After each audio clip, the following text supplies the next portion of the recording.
สบายดีเพื่อนๆมื้อนี้ตื่นเช้าในหนึ่งบ่มีคนเบิ่งกะยานะแต่ว่าสิไลฟ์ไว้เพื่อให้เห็นภาพบรรยากาศของการวอร์มอัพเนาะในการที่จะเตรียมส่งบรรดานักเล่นที่จะเล่นจากนครหลวงเวียงจันทร์ไปที่หลวงพระบางเนาะซึ่งเป็นโครงการแลน385เพื่อ เพื่อช่วยระดมทุนในการช่วยเหลือห้องหมอเด็กที่หลวงพระบางนะมื่อนี้ก็ตื่นเช้าหลายๆฐานเนาะโดยเฉพาะก็เป็นทีมที่จะเป็นตัวรักในการเล่นไปยังหลวงพระบางนั่นเองนะน้ำหน้าพระทางเลยไอ้ใหญ่เอาดอกไม่นะไออินทีเด้อมาละมาแล้วหนาวโพดอยู่บ่ได้ จะให้นิมานก็มาเด้อโอเครีซิเวอร์ก็มาเนาะนี่ทีมหลักนะทีมหลักนะสุดยอดทีมหลักเซนออฟมือนี่วัตชิก็มาเด้อเซนออฟมือนี่ก็มาเนี่ยไอจูเนาะมาจากเมกามาจากเมกามาเพื่องานนี้โดยเฉพาะเพิ่นนะเนาะอันนี้ลูกๆของไอจันทราเนาะเนี่ยครูเซงก็มาวันนี้ครูเซงก็มาเนาะเซงก็มาเนาะท่านซึ่งเป็นCEO ของโตโยต้าลาวเนาะหัวหน้าพาทางเนาะยังไงมื้อนี้เข้ามาเด้อนี่มากันทุกคนมานะสหายก็มาเคซี่ก็มาเด้อเคซี่ก็มาแล้วก็มีทีมเนาะแล้วก็มีทีมนะนี่น้องซิริเด้อตัวแทนยิงเนาะจากทีวีรันที่จะเล่นไปฮอดหลวงพ่อบางคือกันสู้ๆเนาะโอเคเนาะสหายคุยก็มาคนเลยวันนี้การนี้ก็มาเด้อตัวรักคือกันเดินแลนไปฮอดหลวงพระบางปีนี้เป็นปีที่2เลยที่เพิ่นแลนเนาะเดนิเอลเด้อเดนิเอลก็มาเด้อตัวรักคือกันมาทุกปีสวยแลนสวยทุกปีนี่ก็มา น้องสุเด้อน้องสุก็มาน้องปอโลเด้อน้องปอโลเด้อกับทีมเดินสปอร์ตเนาะลองทำโนซีอะไรวะโบเมนอันเลิกทิกละมานี่ปะ ก็ออกจากไหนมาออกจากบ้านมาเด้อยังเสียน้องอีโบเด้อก็นี่มีทีมเด้อทีมเลยของเรานะหลายๆคนนะกวินก็มาเด้อนะกวินก็มานะเป็นทีมที่มาแลนทรงนะบรรยากาศอยู่ที่เดินทาบเดินทาบมาสั่น ประตูไซนะที่ประตูไซนั่นเองตอนนี้ก็ถือว่าวอร์มอัพให้กับทุกคนก่อนเนาะวอร์มอัพทุกคนส่งตู้พุทธชาแนลก็มาเด้อมันนี่เด้ออย่าลืมเด้อคนนี้เด้อทรงผมต้องเป็นแบบนี้คันโบแมนแบบนี้โบแมนส่งตู้พุทธเด้อปีก่อนก็เลยบริจ้างเนาะเนาะก็มีมูเพื่อนๆที่มาเนาะ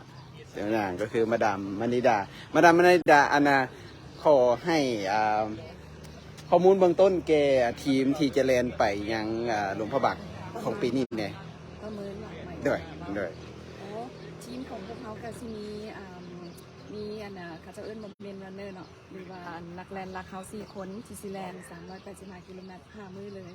แล้วก็มีสปอร์ตรันเนอร์อีกประมาณ 5-6 คนนี่แหละที่ว่าซีแลนแต่ละคนกันระยะประมาณ100 กิโลบางคนก็150ประมาณนี้เนาะด้วย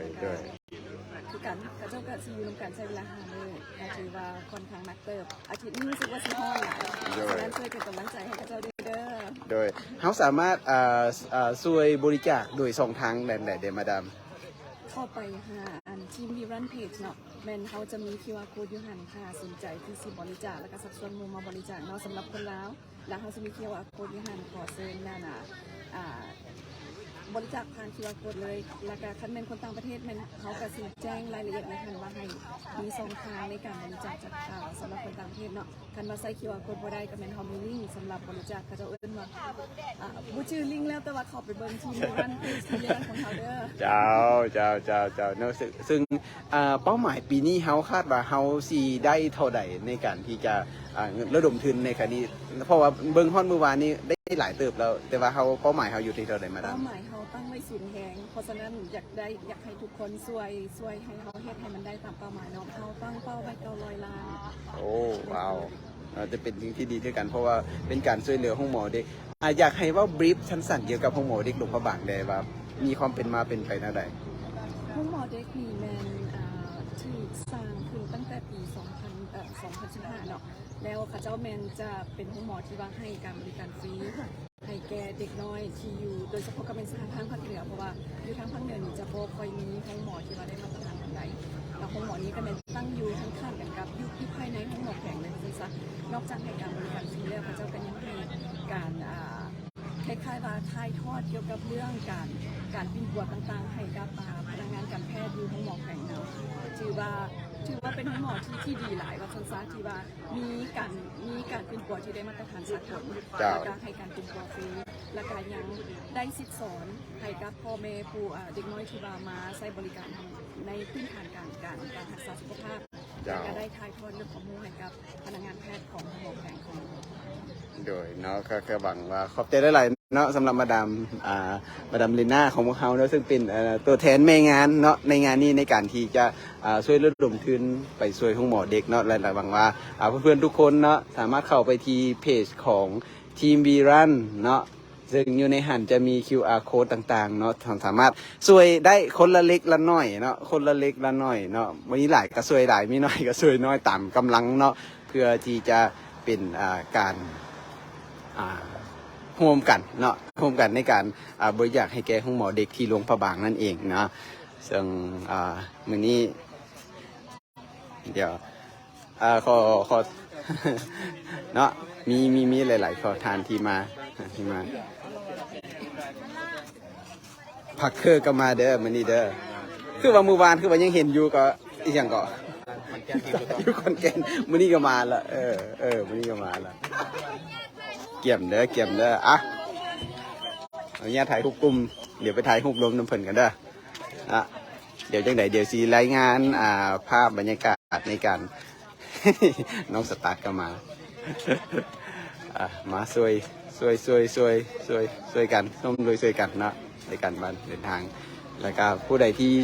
สะดวกที่จะบริจาคสามารถเข้าไปที่เพจของทีบีรันได้เลยเนาะหรือว่าไม่แต่รันเล่าเนาะเพื่อ เพื่อร่วมกันบริจาคช่วยเหลือห้องหมอเด็กในครั้งนี้นะโอเคเดี๋ยวซีขออนุญาตปิดไลฟ์สดตอนนี้ไปก่อนเนาะเดี๋ยวเขาซีกลับมาอีกครั้งหนึ่งเนาะแล้วก็ซีชวมช่วยซัพพอร์ตข้าเจ้าเนาะในอนาคตแล้วก็ส่วนเพื่อนๆที่อยู่หลวงพระบางก็เตรียมทางหับข้าเจ้าเนาะข้าเจ้าซีเดินทางไปฮอดในวันที่อย่างก็ วันที่น่าจะเมนวันที่29เนาะไปฮอดหลวงพระบางแล้วก็ต่อด้วยหลวงพระบางฮาล์ฟมาราธอนอีกครั้งหนึ่งนะ